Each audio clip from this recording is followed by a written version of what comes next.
The night cracked open with a scream that sliced through the silence of the compound. Gravel crunched beneath bare feet as Emily ran, her breath ragged, her heart pounding. Behind her, shadows stretched long under the pale moonlight, chasing with cruel purpose. Michael shouted, "Stop her, she defies the word of the Chosen One." His voice echoed with the authority drilled into every obedient heart. Emily's mind swirled with terror, not just for herself, but for the family she knew would be punished in her place.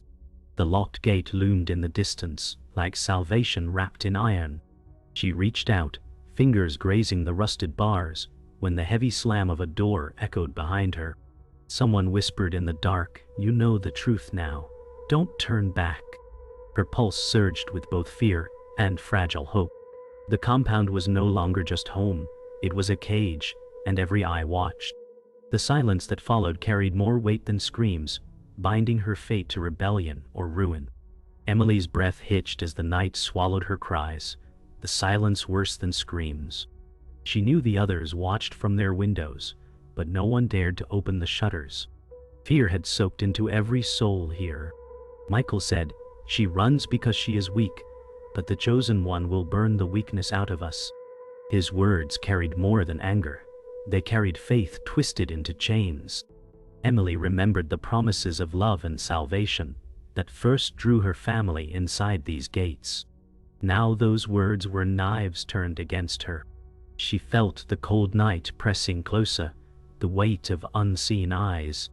Her mother once whispered to her that obedience was safety, but safety felt like a coffin now. In the distance, the leader's voice drifted through the compound, a chant low and steady, pulling every heart back into submission. Emily pressed her body against the fence, trapped between terror and the endless ritual of loyalty. Michael's words carried like a whip, striking fear even into those unseen. Emily's younger brother Daniel whispered from a darkened window, "Please come back, they will hurt us if you don't." His voice cracked under the weight of devotion and fear.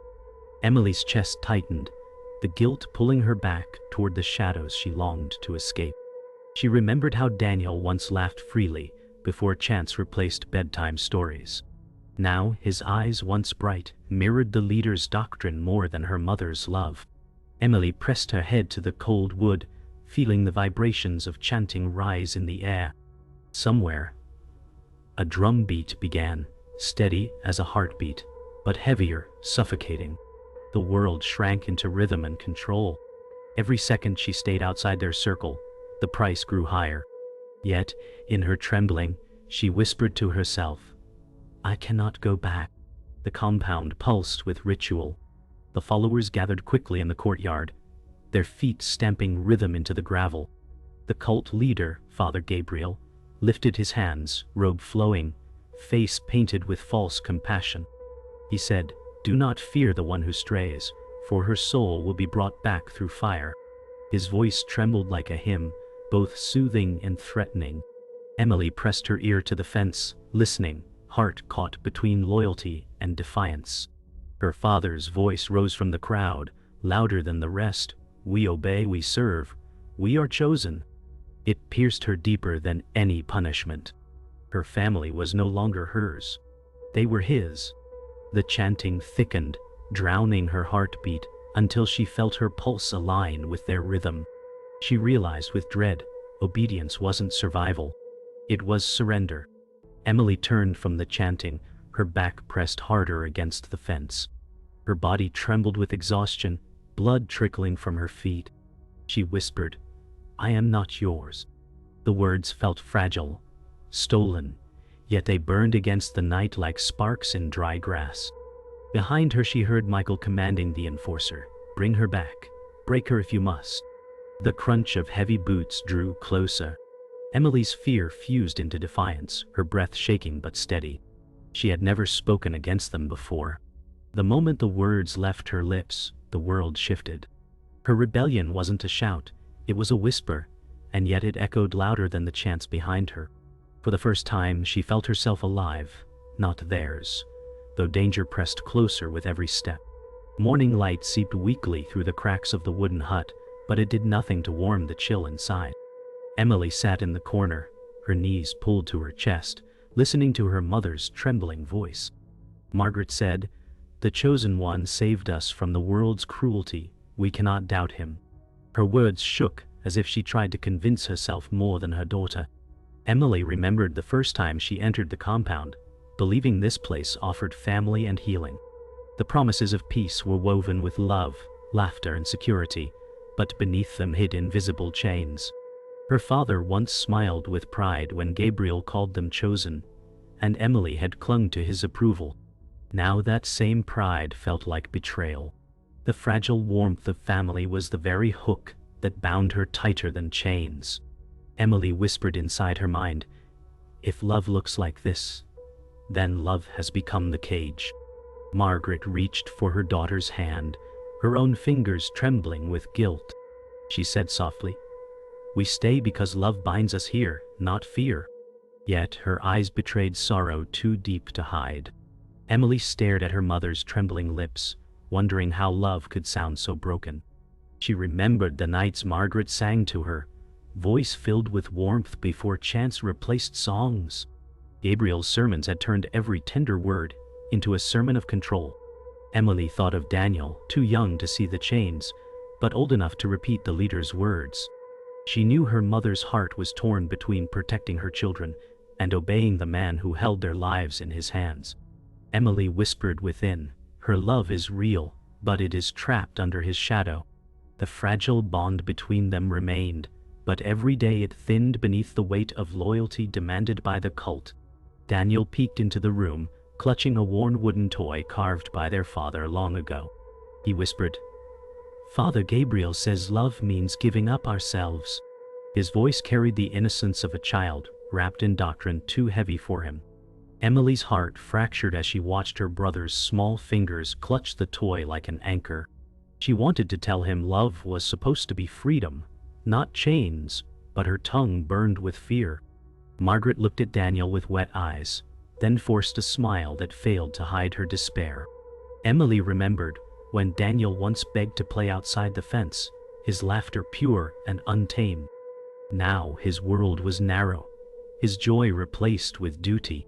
The cult had stolen his childhood, dressed it in holy words, and handed it back like a poisoned gift. Emily whispered in her heart, "I must protect him, even if he believes he doesn't need saving." The courtyard filled with followers as Gabriel addressed them under the rising sun. His robe shimmered with crimson thread, his voice calm yet commanding. He said, "Family is nothing without faith. Love without obedience is decay." The crowd echoed his words like scripture, voices blending into a tide of devotion. Emily stood at the edge with her family, her hands trembling, though she tried to keep still. She thought of how Gabriel had promised to heal her father's grief when tragedy first drove them here. That grief had been the door through which obedience entered. Gabriel's words had once sounded like salvation, but now they felt like chains disguised as blessings. Emily's father shouted in unison with the others, his face glowing with fervor. She felt the distance grow inside her, realizing the love that had brought them here was the very weapon used to keep them enslaved. As chants rose like waves, Emily felt her chest tighten, each word pressing heavier against her ribs. Her father's voice rang louder than all, shouting, "We are chosen!" His devotion pierced her deeper than Gabriel's lies. Margaret's hand brushed Emily's, a silent plea to stay still, to not resist. Emily's eyes burned with tears, but she swallowed them, hiding rebellion behind silence. She remembered the first night her father promised safety here, his arms strong around her shoulders. That safety had twisted into suffocation, yet her family clung to it as though it was all they had left. Emily whispered inside, "They believe love is obedience. I cannot." In that moment she realized her rebellion would not only break the cult's hold, but risk breaking her family too. It was love that trapped her here, and it would be love that gave her reason to escape. The air inside the hall was thick with smoke from burning herbs, choking the breath of every follower. Emily knelt on the cold stone floor, her knees aching as Gabriel's voice rose in ritual chant. Father Gabriel said, "Discipline makes us whole, sacrifice makes us holy." His words carried a rhythm that made heads bow lower. Emily's hands shook, pressed against the rough floor, but she dared not lift them. Around her, voices merged into one suffocating hymn. The enforcer's heavy steps echoed down the aisle, his presence colder than the smoke that stung her eyes. Emily's heart raced, knowing one mistake, one hesitation could cost her more than pain. She remembered nights when laughter had filled their home, now replaced by rules that smothered joy. The ritual wasn't prayer, it was submission, a tightening noose. Inside her chest, anger and fear fought silently, trapped beneath obedience. The enforcer moved closer, his boots striking stone like a drumbeat of judgment. He stopped near Daniel, who bowed too slowly, his small frame trembling. The enforcer said, "Discipline is learned in pain." His hand lifted, and Emily's stomach twisted. Daniel's wide eyes flickered with both fear and trust, as though punishment was proof of love. Margaret gasped quietly, but quickly lowered her head, afraid to show defiance. Emily clenched her fists, nails digging into her palms until they bled. She wanted to scream, to shield Daniel, but silence held her throat hostage. The chants grew louder, drowning the sound of Daniel's muffled sob. Every ritual ended with tears, but the cult called it cleansing. Emily's heart screamed inside. They call this love, but it is cruelty disguised as salvation. Each strike carved deeper into her resolve, teaching her rebellion even as they tried to break her. Later, the family sat inside their hut, silence heavier than the air itself. Margaret said, "He is stronger for it. The chosen one purifies us through trial." Her voice cracked, though she tried to sound faithful. Daniel's swollen eyes stared at the floor, clutching his wooden toy with trembling fingers.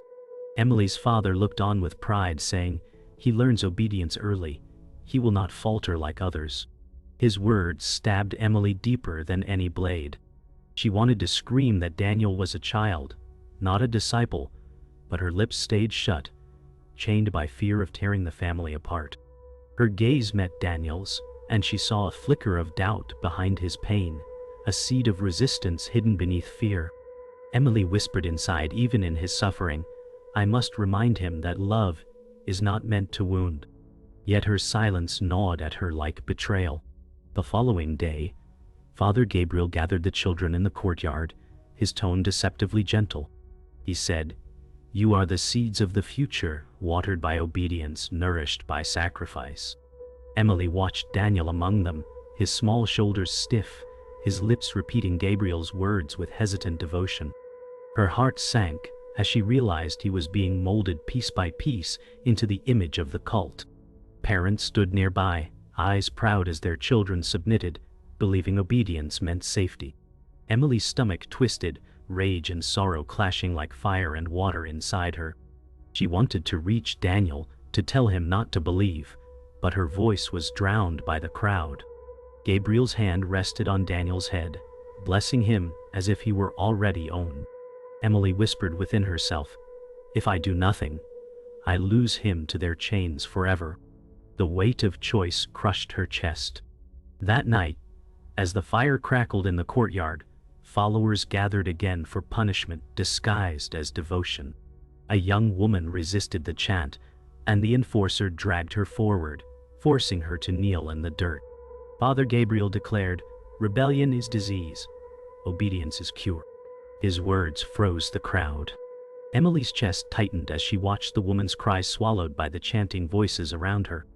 Margaret whispered under her breath, "This is mercy," though tears streaked her cheeks. Daniel clung to her side, trembling, his eyes wide with horror. Emily felt the fire's heat against her face, but it was the coldness in Gabriel's eyes that chilled her more. She whispered within, "If this is mercy, then mercy has become a weapon." In that moment, Emily knew that every act of rebellion, no matter how small, would demand a price she might be forced to pay. The night was heavy, stars swallowed by clouds as the courtyard gathered in silence. Emily stood among the crowd, heart hammering as Gabriel's voice cut through the darkness. Father Gabriel said, "One among you has betrayed faith, and we shall see loyalty tested tonight." His words echoed like thunder, each syllable pulling the air tighter. The enforcer dragged a man forward, his face hidden at first until the torchlight revealed him. Emily's breath shattered. Her own father knelt in the dirt. Her world tilted as Gabriel continued. Even family must prove themselves in fire. Her father's eyes glistened, torn between pride and terror. Emily's body trembled, rage clawing against fear as betrayal turned inward. The cult demanded not just obedience, but sacrifice of blood. In that moment, Emily realized survival meant choosing between silence and defiance, between family and freedom.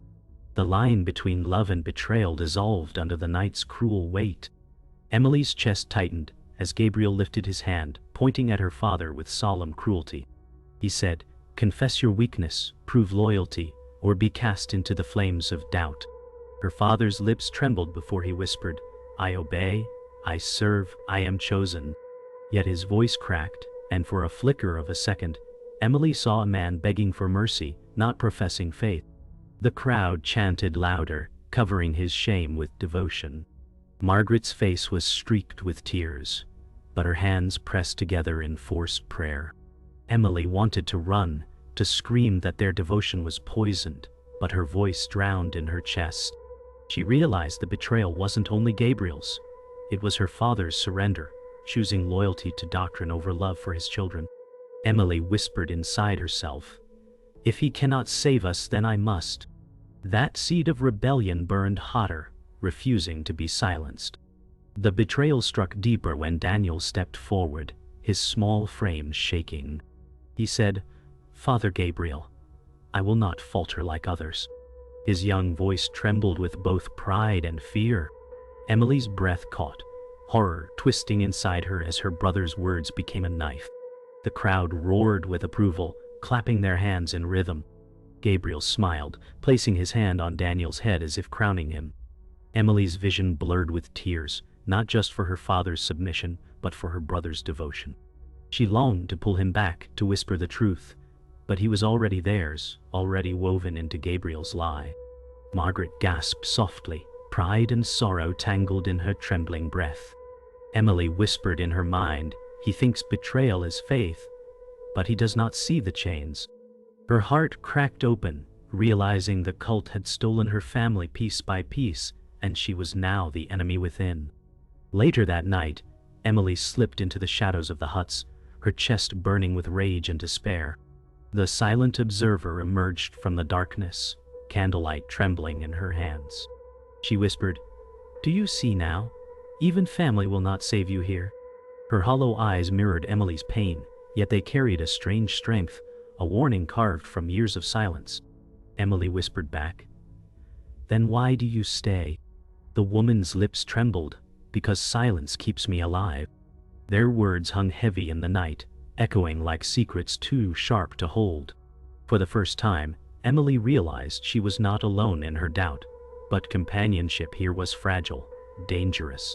The observer turned away, retreating into shadow before the enforcer's boots thundered nearby.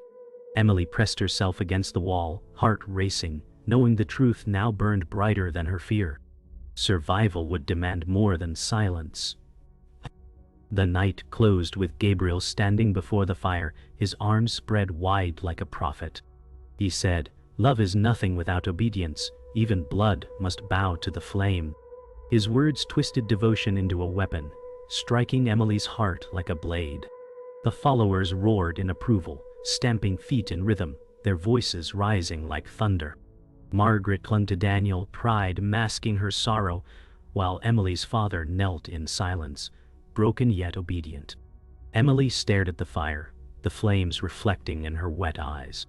She whispered inside, "Their love is already gone, stolen by him, but I will not surrender mine." The fire crackled louder, sparks rising like lost souls into the sky. In that moment, Emily's heart hardened. The cult had shown her its truest face, and rebellion was no longer choice. It was survival. The twist of betrayal became the fuel for escape. The courtyard was cloaked in silence before the storm of rebellion broke inside Emily's chest. Torches flickered against the night as Father Gabriel raised his hands, calling for obedience once more. Emily's heart pounded, her breath quick and shallow, as the crowd's chant rose. She thought of Daniel's trembling devotion, her father's broken surrender, her mother's silent tears. Rage swelled until it spilled into a decision she could no longer bury. Emily whispered to herself, "If I stay silent tonight, I die their prisoner." The enforcer's shadow loomed closer, boots striking gravel in rhythm with the chanting. Gabriel's eyes scanned the crowd, searching for weakness, searching for her. Emily's fists clenched, nails cutting her palms, the pain grounding her resolve. The breaking point had come, and rebellion was no longer a thought.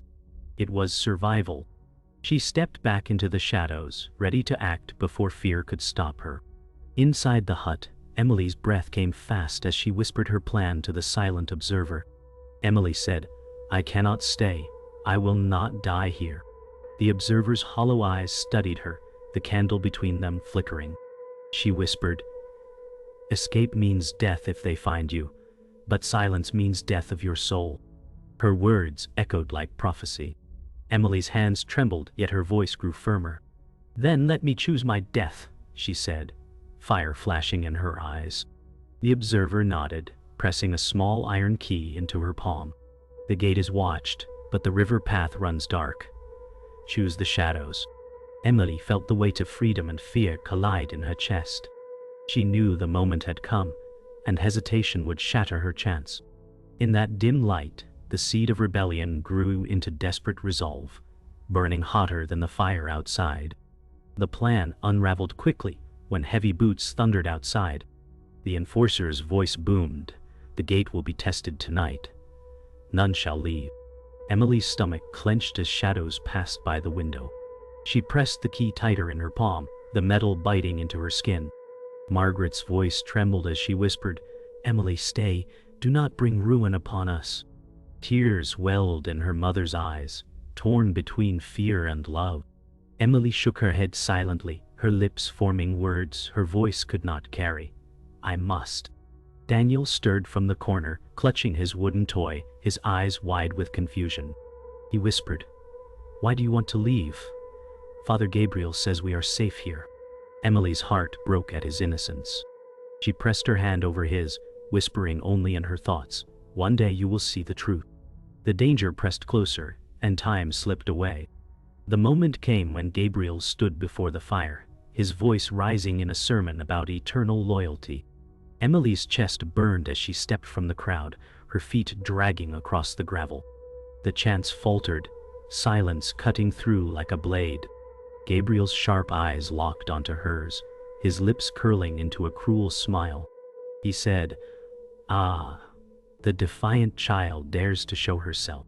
The enforcer moved forward, but Emily's voice cracked through the night. She shouted, "Your love is a lie, your faith a chain." Gasps rippled through the followers, their loyalty shaken for a heartbeat. Margaret's hand clutched Daniel close, horror etched on her face. Gabriel's expression hardened, rage masked by a mocking calm.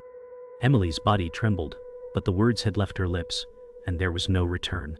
She felt alive for the first time, though death pressed close in the firelit shadows.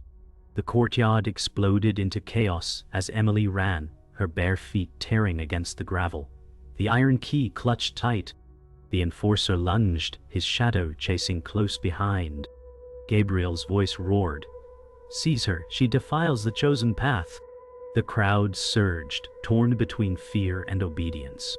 Margaret cried out, her voice drowned by the thunder of boots. Daniel reached for her, his small hand outstretched, but Emily could not turn back.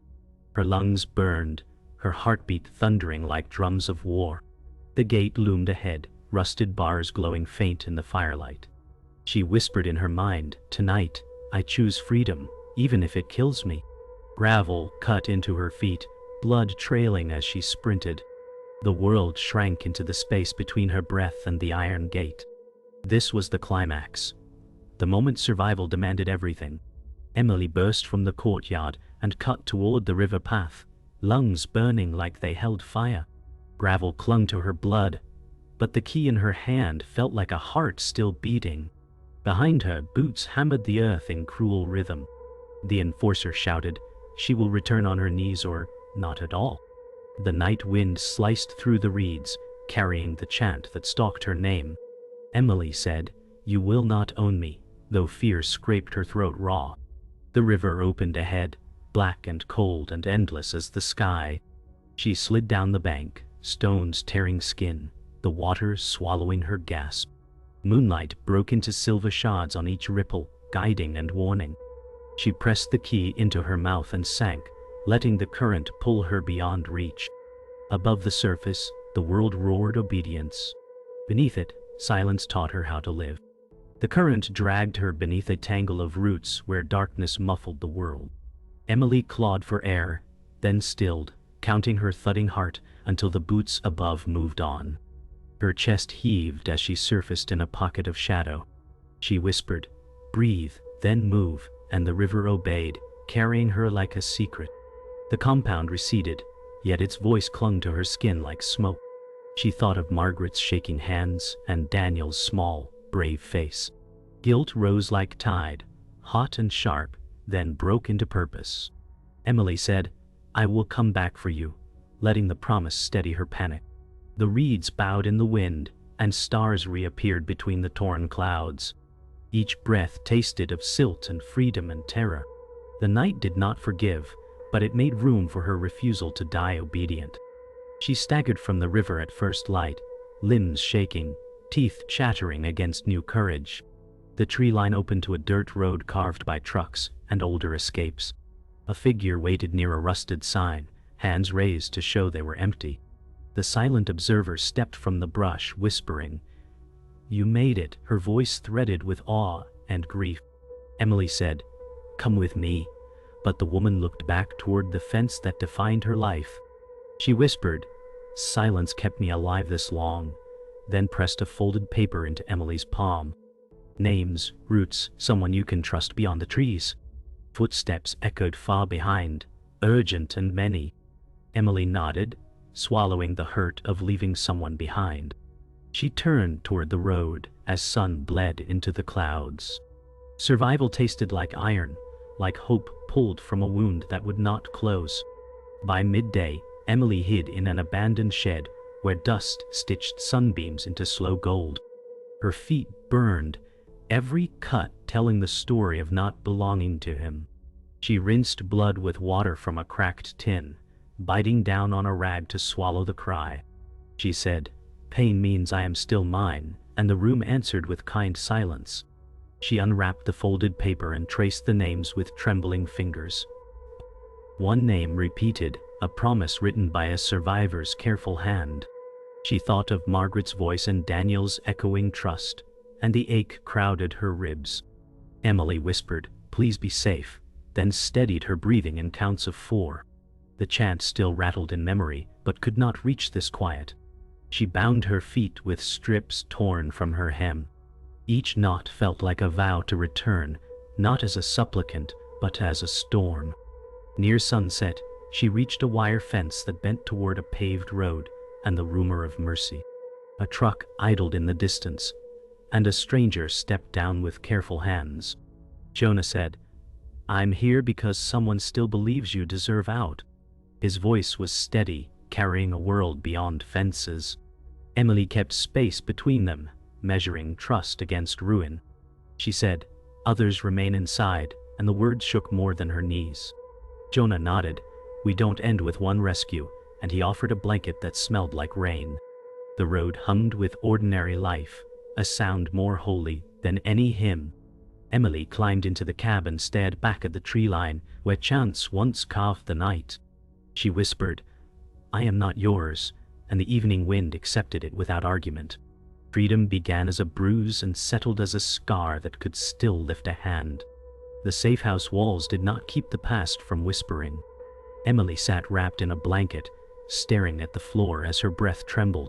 She whispered, "I left them behind," and the words struck like stone. Jonah said gently, "Survival is not betrayal. You cannot save them if you are gone." His voice steadied her, yet the ache inside her chest refused to soften.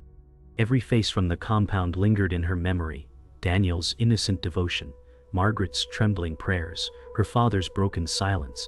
She closed her eyes and still heard Gabriel's chant, like it had carved itself into her bones. Emily clenched her hands until her nails bit her palms, whispering, "I will never let his words define me again." Survival was no longer escape. It was the promise to remember without being chained by memory. Emily's dreams carried her back into fire and chanting. She woke, gasping, sweat cooling on her skin, her heart still caught in that rhythm. She whispered, "I still hear them in my sleep," the words trembling like confession. Jonah sat in silence, letting the truth breathe without judgment. The night outside the window was quiet, but the quiet felt fragile, as if the cult's shadow still reached across miles. Emily touched the scars on her feet, each one a reminder carved by gravel and escape. She said, "Pain is proof I lived, not that I belong." The stars glimmered faint above the horizon, and for the first time she looked at them without fear. Yet even freedom felt like glass, clear but breakable, and she carried the knowledge that nightmares would return long after the fences were gone. The next day, a visitor arrived, a journalist with a recorder, and eyes sharp with hunger for truth. He said, "Tell me what they did, the world must know." Emily's throat closed, but she forced her voice forward.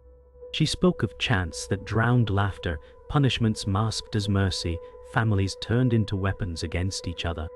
Each word left her trembling, but with every sentence, her voice grew stronger. The journalist nodded, writing furiously, yet she saw him pause at her silence, at the weight between words. Emily whispered, "They took everything but not me." For the first time, she felt the chains loosen, not by escape alone, but by speaking. Her scars became language, her story became weapon, and her survival became testimony. That evening, Jonah drove Emily along a quiet road, trees bending over like guardians of silence. She pressed her forehead to the glass, watching the world blur into colors she had forgotten. Green fields, red barns, blue sky fading into dusk. She whispered, "It looks like freedom, but it feels like waiting." Jonah said, "Healing is not a road you run, it's a road you walk." His calm words wrapped around her like gentle armor. She thought of Daniel's hand reaching for her, of Margaret's tears, of the silent observer's candle. Each memory burned, but none broke her. Emily whispered, "One day I will go back, not as a prisoner, but as fire." The road stretched ahead, endless, and though shadows lingered, the horizon promised she was no longer alone. The final night in the safe house, Emily stood outside beneath the stars, air sharp with silence. She whispered, "Only two of us made it out," her voice carried like prayer into the dark. Jonah stood beside her, quiet, knowing some truths were not for answers. The stars stretched endlessly above, but she still felt the echo of chants in her chest. She pressed her hand to her heart and said, "I am not theirs anymore." The words felt like blood and fire and promise all at once. The night held still, as if honoring the vow. Survival had no neat ending, only scars stitched into tomorrow. Yet her last words carried weight heavier than any hymn, a scar turned into declaration. She had escaped, but the memory would remain, a haunting that would never own her again.